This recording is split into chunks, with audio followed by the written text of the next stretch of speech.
प्रभु यीशु मसीह के नाम में आप सबको सलाम।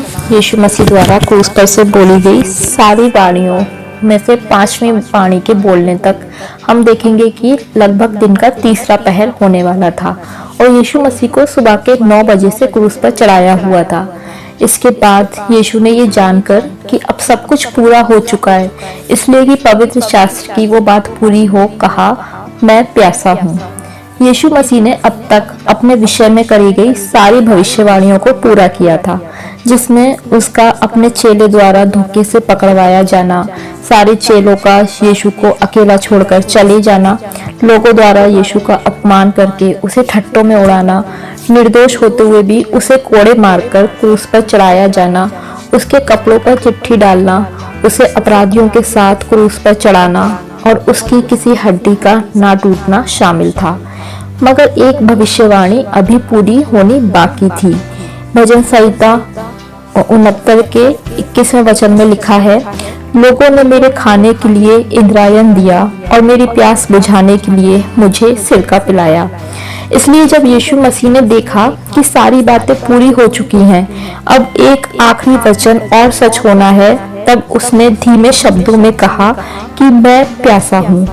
ये कहना यीशु मसीह की ना तो शिकायत थी और ना ही विनती, बल्कि ये एक सीधी सी सच्चाई थी। इन शब्दों से ये स्पष्ट होता है कि यीशु मसीह पूरी तरह से मांस और लहू था। इब्रानियों 4:15 में लिखा है, क्योंकि हमारा ऐसा महायाजक नहीं जो हमारी निर्बलताओं में हमारे साथ दुखी ना हो। वो एक साधारण सा इंसान बनकर इस दुनिया में रहा, हालांकि उसके पास बहुत सामर्थ थी। उसने मुर्दों को जिलाया था, लंगड़ों को चलाया था, दुष्ट आत्माओं को निकाला था, बहरों के कान खोले, अंधों की आंखें खोली थी और भी अनगिनत आश्चर्य कर्म किए थे। पर आज वो खुद क्रूस पर एक साधारण इंसान की तरह बोल रहा था कि मैं प्यासा हूँ। जिसने हजारों की भीड़ को खाना खिलाया था, क्या वो खुद के लिए पानी का इंतजाम भी नहीं कर सकता था? बिल्कुल कर सकता था। मेरा तो मानना है कि अगर यीशु मसीह कह देते तो वहां पे स्वर्गदूत खुद आ जाते उनको पानी पिलाने के लिए। मगर यही तो खासियत थी यीशु मसीह की कि उसने कभी भी अपनी सामर्थ का इस्तेमाल अपने फायदे के लिए नहीं किया था।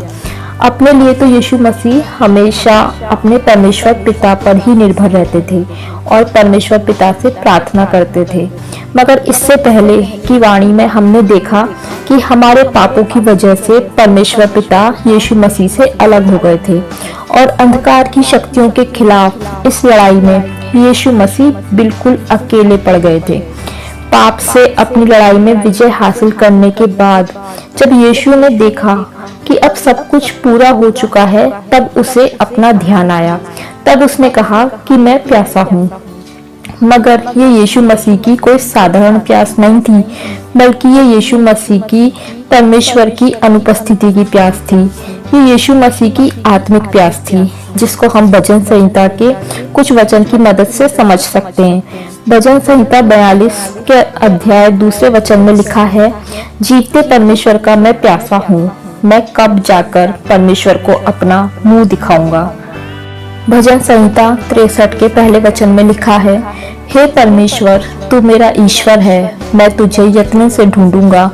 सूखी और निर्जल ऊसर भूमि पर मेरा मन तेरा प्यासा है, मेरा शरीर तेरा अति अभिलाषी है। भजन संहिता 119 के 131वें वचन में लिखा है, मैं मुंह खोलकर हाँफने लगा, क्योंकि मैं तेरी आज्ञाओं का प्यासा था। भजन संहिता 143 के 6वें वचन में लिखा है, मैं तेरी ओर अपने हाथ फैलाए हुए हूँ, सूखी भूमि की नाई मैं तेरा प्यासा हूँ।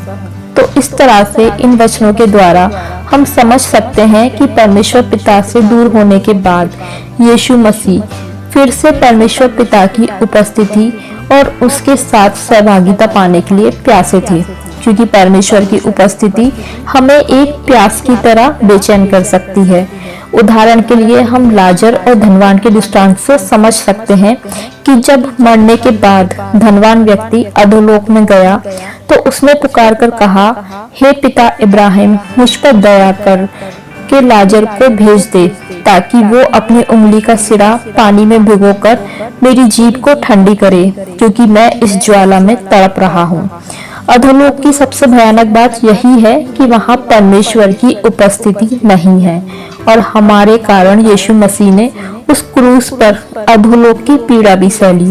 ये प्यास शब्द यीशु मसीह द्वारा वास्तव में नरक की आग की पीड़ा सहने के बाद जीभ का तालू से लग जाने पर और प्यास से तड़प जाने पर कहे गए थे, जिसमें वो परमेश्वर की उपस्थिति के लिए प्यासा था।